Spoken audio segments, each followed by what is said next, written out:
Yo, yo, yo, guys. Do you like high school state-winning football? Well, do I have the episode for you. Meet Golden Anderson, athletic director and head coach of the Carmel High School football team. And after this amazing undefeated season, he's now the state champion in Division III California. So, without further ado, today, Golden's gonna take us around, show us all the cool things that Carmel High football has to offer. So Golden here is not just coming off one spectacular season. In fact, it's been years since you've actually lost a regular season game. What is it, something 27 of the last 28 games, all victories? What is it that you would say is your method to your madness? How do you have these guys coming out here and performing so well all the time? I think it's a real big thing for us is just trust, getting to build relationships with our kids. Our kids all really get along. They've all been playing sports for a long time. They have good relationships with the coaches. They all genuinely love each other, and they're really unselfish. So it's not hard to ask them to do things for one another and sacrifice. A lot of teams don't want to be, in this day and age, a lot of the young kids don't want to sacrifice. They want instant gratification, and they want to post their stats and do all that. We just don't have a group that's into that. But I'd be fooling you if I didn't say we were blessed with some really good athletes that were really into playing sports. How do you go about keeping everybody incorporated in the game? Because you were throwing it to 6, 7 different guys on all the different, and it seems like on defense, guys were making plays all over the field. Yeah, well, I think one thing is confidence standpoint. We run the same system from when they get here in 9th grade. Most of them have not played youth football, so that we think that's an advantage to us, where it's a disadvantage with our tackling, but it's an advantage to us is that we don't have a lot of bad habits, and we don't have a lot of players that think we should be doing something else. So they really buy into it. They understand that we're a spread system. There's one football and there's 5 eligible people, so they buy in pretty early that not everybody's going to get the ball. It just depends on how people defend us. The better you do, the better your partner may do as well. And sometimes we have a guy with 10 catches, and the next week he doesn't have one. And they don't seem to mind about it. And so that's a blessing as a coach.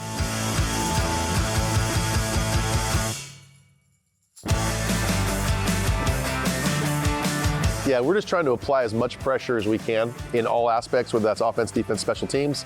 Give a lot for the other team to have to prepare for. So whether that's our swing 8 on our extra point or our onside and things like that, like we're not afraid to take chances. We practice that way, and so we get in those moments. Our kids aren't really nervous about being, on 4th down or going for 2 or anything like that. It seems like you have like 8 different trick plays you run out of that thing. No one knows ever what you guys are going to do, even on something as simple as an extra point. Yeah, I think this year we had about 4 plays that we could run before we shifted in. And then we had 4 or 5 different plays we could run once we shifted in. And we just kind of practice those kind of once a week. But it stimulates the kids. It's always something, we try to put something new in, maybe how we line up or what we're going to do for that week to kind of keep them engaged. But they get excited to do it. And that's why when we go for extra point, like all of our guys on the sideline are watching versus other teams are just going to sit down and not really even pay attention.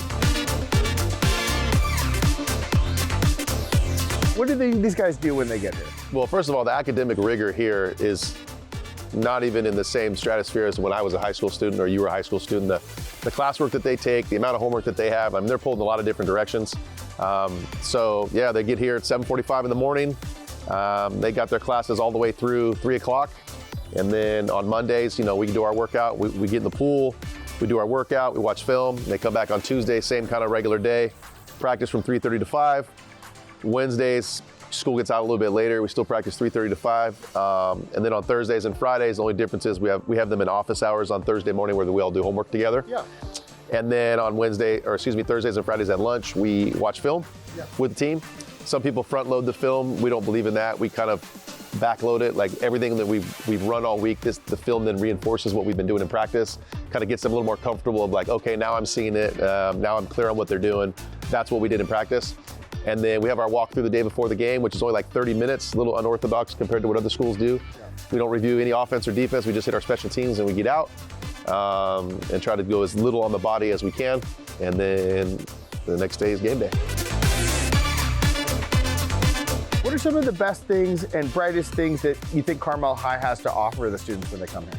I think whether it's from the vocational side of it or the academic rigor, you can take just about everything. We still have an auto shop.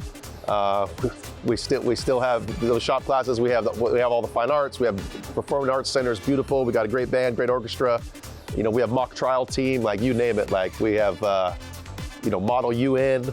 and then you've got all the regular academic teams that exist, and then we offer every sport that you can besides badminton. So we got basically everything here. I think our school does a really good job of being sensitive to everybody's needs and not trying to make you do one thing the whole year.